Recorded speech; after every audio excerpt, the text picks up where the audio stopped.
Okay, so can we finish the story about Duke today? After all, we started off so well learning about the old-timer and his younglings, Stewart and Falcon. Unfortunately, times changed and their line closed down. I can see time went by here too. The snow has melted since Thomas had bothered to tell that part of the story. How long has he been holding out on everyone? Talk about your cliffhangers. Thomas, whispered Percy, will you tell us the end of the story? You mean the one about Duke, the lost engine? Exactly, Said Henry. but please remind us of the story so far. So Thomas began. Oh what, so did Thomas just forget about what he said? You mean the one about Duke the Lost Engine? Well yeah, what other story have you mentioned that you haven't finished? And of course James has to have us recap everything we already learned. Skipping that part since I just summed it up, years had gone by and we all know Duke remained in his shed as everything else overgrew it. But that didn't mean people weren't looking for him. Years went by until one day not long ago, visitors came to see Sir Topham Hatt. We want to find Duke, they said, and make him happy again. Maps lay everywhere. After reviewing the maps quite extensively, they felt that Duke was somewhere in the area they had predicted. Wasting no time, they set out through the mountains. It's nice to see, though, that Top had okayed their plan. Without his blessing, who knew whether or not these rescuers would have been able to do what they wanted to do? After all, certain permissions are needed to do these kinds of things, I would think.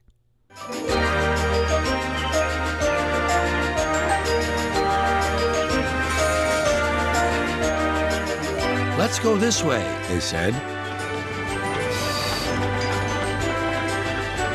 Oh, we are back to the post-stream theme again. I mean, they aren't delivering parcels, but it's kinda close. Also, anyone notice so far both Rheneas and Skarloey are the ones being featured here but have not had their faces revealed yet? Every shot has them so their face mask is hidden.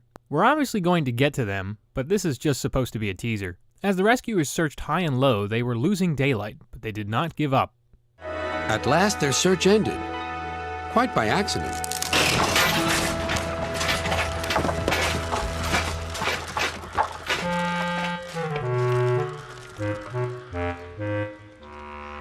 We've found him! We've found our Sleeping Beauty! That fall through was comical.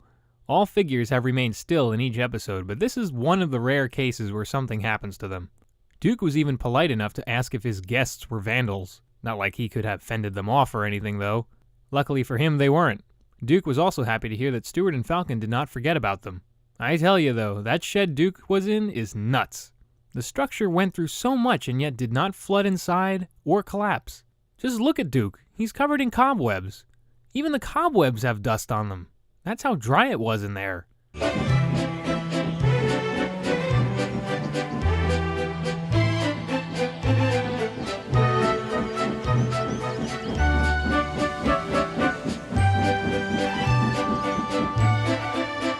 When Grandpa finally returned, he was greeted with toots and smiles. Stewart and Falcon were especially excited to bug the old-timer just for laughs. This is great because it shows the two still love Duke and miss him a lot. I just can't believe the patience Duke had to snooze in that shed for so long.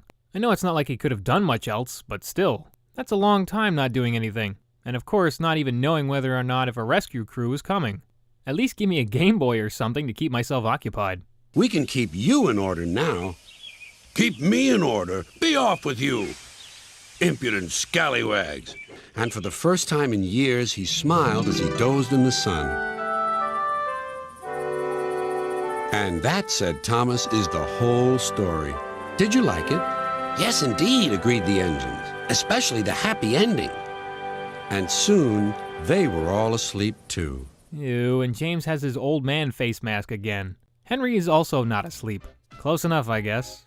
Nice to know we finished that story, although it was rather delayed.